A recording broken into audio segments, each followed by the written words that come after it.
और फिर आखिरी बात, जो हमारा भाई है जो वहां पर गया है, उसकी हमको जिंदा हम तो दुआ करेंगे कि वो हमको जिंदा मिले, या फिर अगर उनकी वफात हो चुकी है तो उनकी डेड बॉडी हमें मिले, तब हम यहाँ से उठेंगे। ये 3 इश्यूज पे अभी तक हम यहाँ बैठे हैं। आगे फिर जैसे हमें इनके वालिद साहब यहीं पर हैं और उनके वारिसीन वो हमको बताएंगे तो आगे हम कदम जारी करेंगे।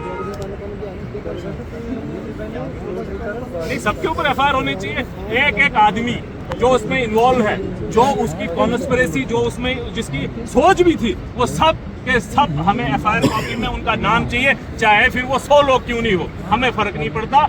जो कंपनी की गाड़ी थी, जो उसमें लोग इन्वॉल्व थे, किसी की गाड़ी इस्तेमाल हुई थी, किसने प्लान बनाया, कैसे पता चला, ये हमें जब तक सारी चीजें यहाँ पर बैठ के एडमिनिस्ट्रेशन क्लियर नहीं करेगी तब तक हम यहाँ से उठने वाले नहीं हैं। बहुत सिंपल बात है।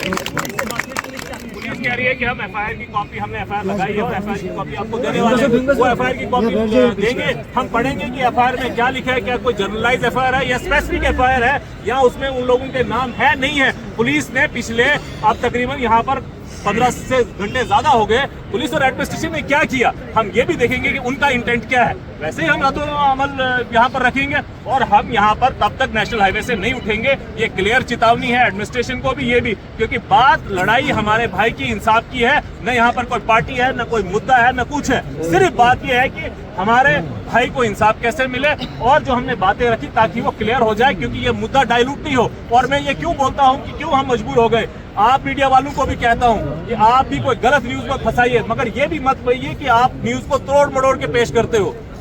आप एडमिनिस्ट्रेशन के माउथ पीस नहीं हो, आप अब पब्लिक के माउथ पीस हो। जो सच्चाई है वो यहाँ पर दीजिए। सिर्फ एक मुद्दा है, इंसाफ तनवीर को मिलेगा तब हम यहाँ से उठेंगे, वरना नहीं उठेंगे। बस बात जी, ये भी मेरे सामने आया और हमने सोशल मीडिया पे कुछ वीडियोस देखे।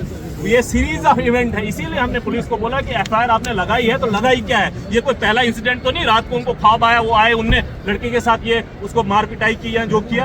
ये पहले से भी इंसिडेंट ऐसे होते रहे और कौन लोग इसमें मुलाविस है जो बार बार ये काम करते हैं, जो ऐसे अनासिर है जो हमारी सोसाइटी में एक नासूर बन गए। और आज मौका है कि उन नासूर को जेल के पीछे होना चाहिए, न कि लोगों के बीच में होना चाहिए। बहुत सिंपल सी बात है, न कोई हिंदू मुसलमान की बात है, न किसी के खिलाफ पार्टी के खिलाफ की बात है, न एडमिनिस्ट्रेशन के खिलाफ की बात है। बात है तनवीर को इंसाफ मिलना चाहिए और उसके लिए तब तक हम यहाँ पर खड़े हैं और बैठे हैं।